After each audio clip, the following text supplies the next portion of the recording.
जबरदस्ती उनको उठा के लेके गया, रात भर रखा, सुबह छोड़ दिया जाता था। हमें भी बोला गया था कि 12 बजे मीटिंग है, जाना पड़ेगा। संदेश खाली ये बंगाल के नॉर्थ 24 परगना जिले में स्थित बांग्लादेश की सीमा से सटा एक क्षेत्र है। शायद इतने सालों में आपने ये नाम पहली बार सुना होगा। ये संदेश खाली इस वक्त कुछ ऐसा दिख रहा है। हर जगह प्रदर्शन, महिलाओं के रोने की आवाज, चिल्लाते लोग और लाठी चलाती पुलिस। इस संदेश खाली का नाम हर अखबार के पन्नों पर छाया हुआ है।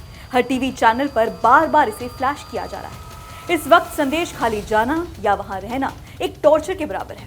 पर सवाल है कि आखिर संदेश खाली में क्या विवाद है, क्यों वहां के लोग ममता बनर्जी से नाराज हैं? आज यही जानेंगे इस वीडियो में। नमस्ते, मैं हूं रिया श्री और आप देख रहे हैं आर भारत। संदेश खाली का नाम गूगल या किसी भी सर्च इंजन पर डालते ही आपको ऐसी तस्वीरें देखने को मिलेंगी। इस इलाके में सबसे ज्यादा महिलाएं ही प्रदर्शन कर रही हैं। महिलाओं का आरोप है कि ममता बनर्जी की पार्टी टीएमसी के नेता शेख शाहजहां ने यौन उत्पीड़न किया है और जबरन लोगों की जमीनों पर कब्जा किया है।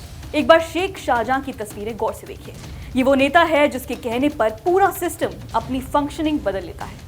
लोकल लोग बताते हैं कि गंभीर से गंभीर अपराध करने के बाद भी इस व्यक्ति के खिलाफ एक एफआईआर तक दर्ज नहीं होती। बंगाल में महिलाओं की मांग है कि टीएमसी नेता शाहजहां शेख और उसके गुर्गों को गिरफ्तार किया जाए। महिलाओं ने पुलिस पर आरोप लगाए हैं कि वो टीएमसी नेता के प्रति बेहद सॉफ्ट हैं। बता दें कि शेख शाहजहां पर मनी लॉन्ड्रिंग के साथ जमीन घोटाले, राशन घोटाले समेत कई आरोप हैं। कैसे शुरू हुआ संदेश खाली में विवाद, ये भी समझ लेते हैं। बात है 5 जनवरी 2024 की, जब प्रवर्तन निदेशालय की टीम राशन घोटाला मामले में जांच करने टीएमसी नेता शाहजहां शेख के संदेश खाली वाले आवास पर छापेमारी करने पहुंची। वहां ईडी की टीम पर हमला किया गया और उन्हें वापस जाने के लिए मजबूर कर दिया गया। हमले में कुछ अधिकारियों को चोट भी आई। ईडी की टीम पर पत्थरबाजी का आरोप तृणमूल कांग्रेस के नेता शाहजहां शेख के समर्थकों पर लगा। उस दिन के बाद से शाहजहां शेख फरार है। किसी को भी नहीं पता कि शाहजहां शेख कहां है। ईडी की ओर से समन भेजने के बावजूद वो पेश नहीं हुए हैं कोर्ट में। इस घटना के 1 महीने बाद फिर 8 फरवरी से संदेश खाली की स्थानीय महिलाओं ने शाहजहां शेख और उनके समर्थकों के खिलाफ सड़क पर उतरकर प्रदर्शन करना शुरू कर दिया। तब से लगातार हर दिन प्रदर्शन हो रहे हैं। ये विवाद तब और बढ़ गया जब 9 फरवरी को प्रदर्शनकारी महिलाओं ने शाहजहां शेख के समर्थक हाजरा के स्वामित्व वाले 3 पोल्ट्री फार्म में आग लगा दी। महिलाओं ने आरोप लगाया कि ये फार्म ग्रामीणों से जबरदस्ती छीनी गई जमीन पर बनाए गए थे। प्रदर्शनकारी महिलाओं ने शाहजहां शेख और उसके समर्थकों पर यौन उत्पीड़न का आरोप लगाया है। दावा किया गया कि शाहजहां शेख के गुर्गे रात में आकर जबरन महिलाओं को उठाकर ले जाते थे और सुबह उन्हें छोड़ दिया करते थे। उन्हें रात भर काम कराया जाता था। सभी से कहा जाता था कि रात 12 बजे मीटिंग है और जाना ही है। कोई भी पीड़ित महिला डर के मारे नहीं आवाज उठाती थी। सुनिए। उनके साथ भी जबरदस्ती उनको उठा के लेके गया, रात भर रखा, सुबह छोड़ दिया जाता था।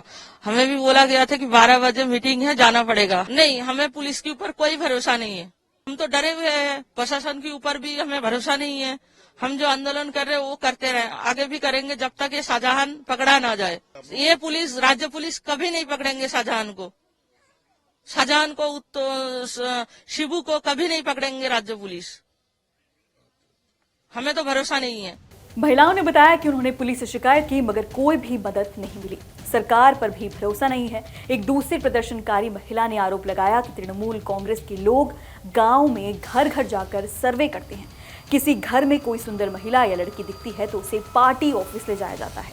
फिर उस महिला को कई रातों तक वहां पर रखा जाता है। महिलाओं ने शाहजहां शेख के करीबी माने जाने वाले टीएमसी नेता उत्तम सरदार और शिव प्रसाद हाजरा पर भी शामिल होने के आरोप लगाए हैं। हालांकि शाहजहां शेख के करीबी शिबू हाजरा ने सफाई देते हुए कहा है कि महिलाओं के यौन उत्पीड़न के सभी आरोप झूठे हैं। संदेश खाली का मुद्दा अब राजनीतिक रंग ले चुका है। हमें अपना जमीन चाहिए, हमारा मान सम्मान जो है वो वापस चाहिए। वो मिलेंगे दोबारा से। जो हमें उठा के पीटता था, मारता था, जो लड़कियों को उठा के ले जाता था, वो मान सम्मान वापस कर सकता है क्या? कौन कौन करता था? नाम क्या है? ये शाहजहां, उसके वाहिनी में है शिबू, उत्तम, सोंजू, रोंजू और भी बहुत है। आप लोग जो आंदोलन कर रहे हैं उसके बाद से आप लोगों के ऊपर कैसे? रात भर हम सो नहीं पाते। रात को आके गेट में, खिड़की दरवाजा में वो लोग खोलने की बोलते रहते हैं, लेकिन हम खोलते नहीं है। अब पुलिस है कि आम इंसान है ये तो पता नहीं है, लेकिन सारा यूनिफॉर्म में नहीं रहते हैं। रात को जब आता है वो लोग 12 बजे की बात, 1 बजे की बात, आके टॉर्च मारते हैं, गेट पीटने लगता है, लेकिन हमने कभी खोले नहीं है। हम जो न्यूज में ये बात कर रहे हैं, हमें भी डर रह रहा है कि रात को हम घर पे रह पाएंगे कि नहीं। बीजेपी और टीएमसी एक दूसरे पर आरोप लगा रहे हैं। पीड़ित महिलाओं के समर्थन में बीजेपी नेता भी सड़क पर उतर आए हैं। बीजेपी ने टीएमसी सरकार पर महिलाओं की सुरक्षा में फेल होने का आरोप लगाया है। टीएमसी ने बीजेपी पर राजनीतिक फायदे के लिए विवाद को भड़काने का आरोप लगा दिया है। पुलिस ने प्रदर्शन में भाग ले रहे बीजेपी नेताओं पर लाठीचार्ज किया। सुकांता मजुमदार समेत कुछ नेताओं को इतना मारा कि वो आईसीयू में कई दिनों तक भर्ती रहे। सुप्रीम कोर्ट पहुंच चुका है संदेश खाली का मामला।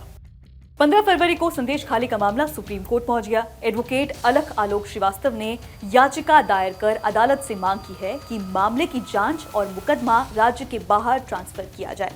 याचिकाकर्ता ने सुप्रीम कोर्ट की निगरानी में सीबीआई या एसआईटी जांच की मांग की है। मणिपुर की तरह 3 जजों की कमेटी बनाने की गुजारिश भी की गई है। इसके अलावा पीड़ितों को मुआवजा दिए जाने और मामले में लापरवाही कर रहे दोषी पुलिसकर्मियों पर एक्शन की भी मांग की गई। एक बार आंकड़ों से समझते हैं कि बंगाल महिलाओं के लिए आखिर कितना सेफ राज्य है। साल 2019 में गांव कन्वेंशन के एक सर्वे में पाया गया कि देश में पश्चिम बंगाल की महिलाएं खुद को सबसे ज्यादा असुरक्षित महसूस करती हैं। 19 राज्यों के 18,267 परिवारों के सर्वे में पता चला कि उनके घर की महिलाएं घर से बाहर निकलते वक्त खुद को कितना सुरक्षित महसूस करती हैं। सर्वे में सबसे ज्यादा पश्चिम बंगाल की 72.9% लोगों ने कहा कि ऐसा माहौल ही नहीं है कि घर से बाहर निकलने पर सुरक्षित महसूस किया जाए। 23.4% लोगों ने कहा कि दिन में फिर भी बाहर निकला जा सकता है, लेकिन रात में बाहर निकलना बिल्कुल सुरक्षित नहीं है। राष्ट्रीय अपराध रिकॉर्ड ब्यूरो एनसीआरबी के आंकड़े माने तो वो भी कुछ ऐसी ही तस्वीर बयां करते हैं। एनसीआरबी की रिपोर्ट के अनुसार महिलाओं के गुमशुदगी की रिपोर्ट काफी कम दर्ज होती है। बंगाल दूसरा सबसे बड़ा राज्य है जिसमें इस तरह की रिपोर्ट दर्ज होती है। साल 2018 में महाराष्ट्र में जहां सबसे ज्यादा 33,964 महिलाओं के मिसिंग होने की रिपोर्ट दर्ज हुई, वहीं सबसे कम जनसंख्या वाले राज्य पश्चिम बंगाल में 31,299 ऐसे मामले दर्ज किए गए। इसमें कोलकाता, नादिया, बराकपुर, मुर्शिदाबाद में सबसे ज्यादा मामले आए हैं। इतना ही नहीं, महिलाओं के खिलाफ अपराध मामले में पश्चिम बंगाल अग्रणी राज्यों में शामिल है।